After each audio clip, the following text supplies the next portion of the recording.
ಇವತ್ತು ಇಡೀ ವಿಶ್ವವೇ ಭಾರತದ ಕಡೆ ನರೇಂದ್ರ ಮೋದಿಜಿಯವರ ಕಡೆ ನೋಡ್ತಾ ಇರೋದು ನಿಮಗೆಲ್ಲ ಗೊತ್ತಿರುವಂತ ಸಂಗತಿ. ಅಂತ ಮಹಾನ್ ವ್ಯಕ್ತಿ ಇವತ್ತು ಬೆಂಗಳೂರಿಗೆ ಬಂದು ಮೈಸೂರಿಗೆ ಬಂದು ನಿಮ್ಮನ್ನು ಉದ್ದೇಶಿಸಿ ಮಾತನಾಡುವಂತ ಒಂದು ಅವಕಾಶ ಸಿಕ್ಕಿರುವಂತಹದ್ದು ನಮ್ಮೆಲ್ಲರ ಸೌಭಾಗ್ಯ ಅಂತ ನಾನು ಭಾವಿಸಿದ್ದೇನೆ ಬಂಧುಗಳೇ. ಅದೇ ರೀತಿ ಮಾನ್ಯ ಮಾಜಿ ಪ್ರಧಾನಿಗಳಾದಂಥ ಎಚ್.ಡಿ. ದೇವೇಗೌಡರು ಸಹ ಈ ಸಂದರ್ಭ ಉಪಸ್ಥಿತಿರುವಂತಹದ್ದು. ಬಿಜೆಪಿ ಜೆಡಿಎಸ್ ಒಂದಾಗಿ ಒಟ್ಟಾಗಿ ಹಾಲು ಜೇನಿನಂತೆ ಮುಂದೆ ಬರೋ ದಿವಸಗಳಲ್ಲಿ ಕೆಲಸ ಮಾಡ್ತೇವೆ ಅನ್ನುವಂತ ಒಂದು ಭರವಸೆಯನ್ನ ನಿಮಗೆ ಕೊಡೋಕ್ಕೋಸ್ಕರ ನಾವೆಲ್ಲ ಒಟ್ಟಾಗಿ ಬಂದಿದ್ದೇವೆ.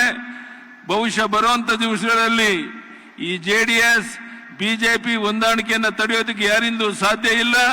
ಮೋದಿಯವರ ನೇತೃತ್ವದಲ್ಲಿ ನಾನು ಭರವಸೆಯನ್ನು ಕೊಡ್ತೇನೆ. ನಿಮ್ಮೆಲ್ಲರ ಪರವಾಗಿ ಕೊಡಬಹುದಾ? 28ಕ್ಕೆ 28 ಲೋಕಸಭಾ ಕ್ಷೇತ್ರವನ್ನ ಗೆದ್ದು ಮೋದಿಜಿಯವರಿಗೆ ನಾವು ನಮ್ಮ ಕೆಲಸ ಕೊಡ್ತಾ ಈ ವಿಶೇಷವಾದ ಸಂದರ್ಭದಲ್ಲಿ ಪ್ರಧಾನಿ ನರೇಂದ್ರ ಮೋದಿಜಿಯವರೇ ಖುದ್ದಾಗಿ ಇಲ್ಲಿಗೆ ಬಂದು ನಿಮ್ಮೆಲ್ಲರನ್ನು ಕುರಿತು ಮಾತನಾಡೋದ್ರಿಂದ ನಾನು ಹೆಚ್ಚು ಮಾತನಾಡಕ್ಕೆ ಇಷ್ಟಪಡೋದಿಲ್ಲ.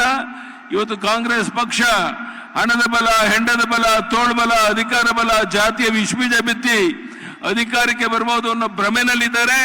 ನಾನು ಇವತ್ತೇ ಹೇಳ್ತೇನೆ ಕಾಂಗ್ರೆಸ್ ಮುಖಂಡರಿಗೆ, ಇವತ್ತು ಬರುವಂತ ಲೋಕಸಭಾ ಚುನಾವಣೆಯ ಫಲಿತಾಂಶದ ನಂತರ ನೀವು ಎಲ್ಲಿರ್ತೀರಾ ಅನ್ನೋದಕ್ಕೆ ನಿಮ್ಮ ಅಡ್ರೆಸ್ ಇರೋದಿಲ್ಲ ಅನ್ನೋದು ನಿಮಗೆ ಗೊತ್ತಿದೆ. ಆದ್ರೂ ಸಹ ಮನೆ ಬಂದಂತೆ ಮಾತನಾಡ್ತಾ ಇದ್ದೀರಾ. ಇದು ಎಲ್ಲಕ್ಕೂ ಉತ್ತರ ಮೈಸೂರು, ಚಾಮರಾಜನಗರ ಸುತ್ತಮುತ್ತ ಜನ ನಾವು ಕೊಡ್ತೇವೆ ಯಡಿಯೂರಪ್ಪನವ್ರೆ ಅಂತೇಳಿ ಕೈ ಎತ್ತಿ ಹೇಳಿ ನೋಡೋಣ.